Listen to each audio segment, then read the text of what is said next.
Ito pong lumaki at hindi natin alam kung hanggang saan aabot. Ito pong bangayan at kasuhan at may kanya-kanya mga demand.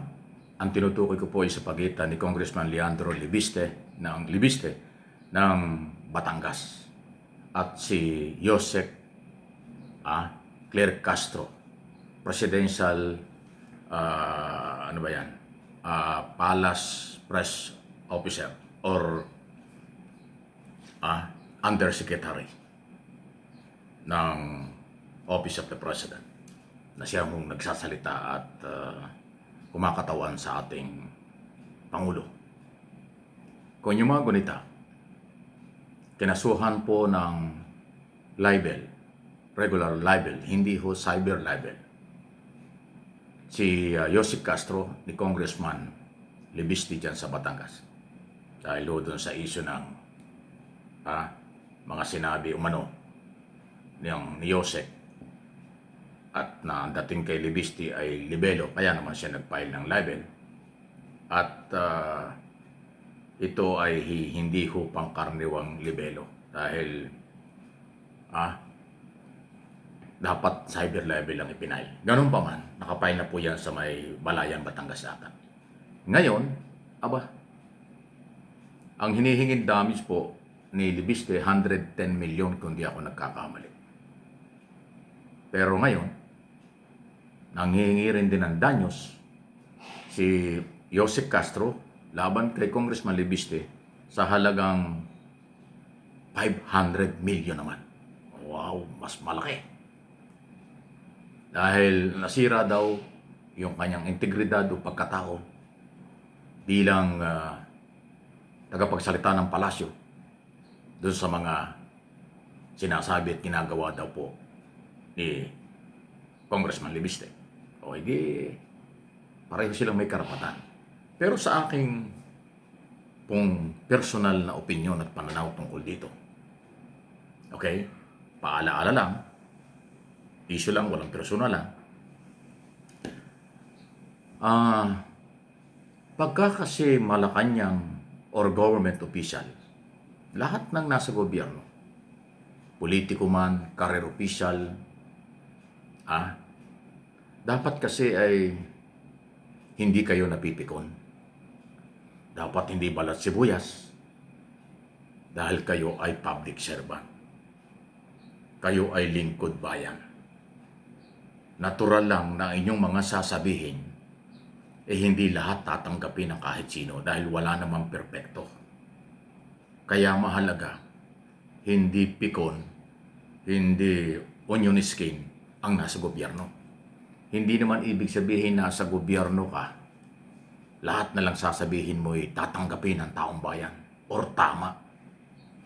Hindi po ganon. May kanya-kanyang pananaw at observation base sa kanilang dating sa kanila ng sinasabi ng isang opisyal ng gobyerno. Lalo pa yan, ang dating ni Castro ay parang presidential spokesman na. Although Palace Press Officer siya. Parang ang dating, pinapatulan niya si Congressman Libiste dahil ang kanyang paninira, ang paniniwala, nasisira daw ang kanyang pagkatao bilang Malacanang officer.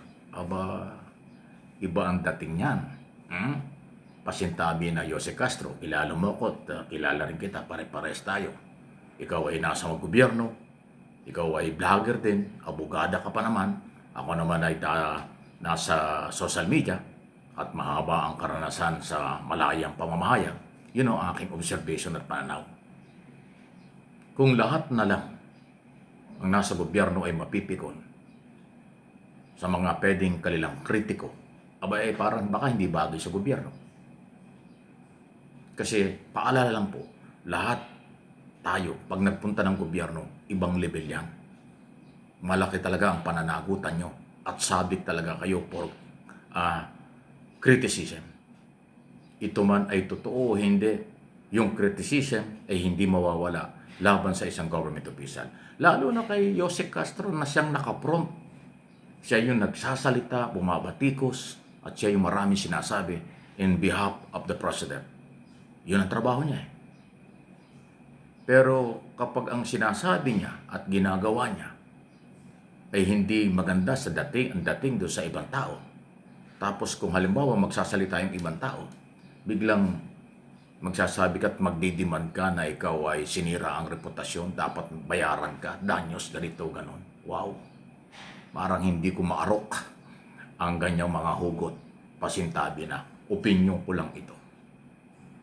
Kasi pag pinairal yung may pagkapikon, o balikan mo yung mga taong hindi kontento sa'yo o hindi naniniwala sa'yo, parang malayo sa public servant, parang malayo sa prinsipyo ng lingkod bayan, trabahante ng mamamayan, ang government official. Yun eh. Akin pong sarili opinion. Nasa inyo po yan kung ano inyong paniniwala. Ganun pa man, ay abangan natin kung anong mangyayari. Libel ang ipinail ni Congressman Libiste laban kay Castro. Humihingi naman siya ng 500 million danyos dahil sinira daw at nasisira daw ang kanyang reputasyon o integridad niya bilang palas press officer. Wow, ang taas ng level. Gano'n na palang kahalaga ang tingin ni Castro sa kanyang posisyon at kanyang ginagawa. Para bang pasintabi na, ano man ang gagawin ko at sasabihin ko, ako ang tama. Pag minali niyo ako, pag dinimanda niyo ako, hihingi ako ng danyos dahil sinisira niyo ang aking reputasyon at pagkatao. Ganon. Ngiti na lang tayo. Baka nagkakalimutan lang Demokrasya ang dapat umiral. Kalayaan sa pamamahayag at pagbibigay ng mga opinyon at interpretation sa nangyayari. Pagka medyo itinaas yung pride, tinaas yung level ng usapan, tapos maghahantong sa ganyang mga galaw, parang kakaiba Ewan ko sa inyo kung kayo maniniwala dyan sa ganyan. Ako naniniwala, nasa gobyerno ka, tanggapin mo kung ano ang mga kritisismo.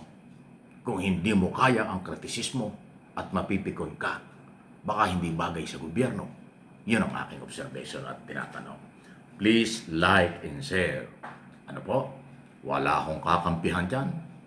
Pero sasabihin ko lang, kung ano ang maaring masamang epekto sa mga galaw-galaw nila. Pare-pare silang nasa gobyerno, isang elected congressman at isang appointed spokesperson ang dating ng gobyerno. Please like.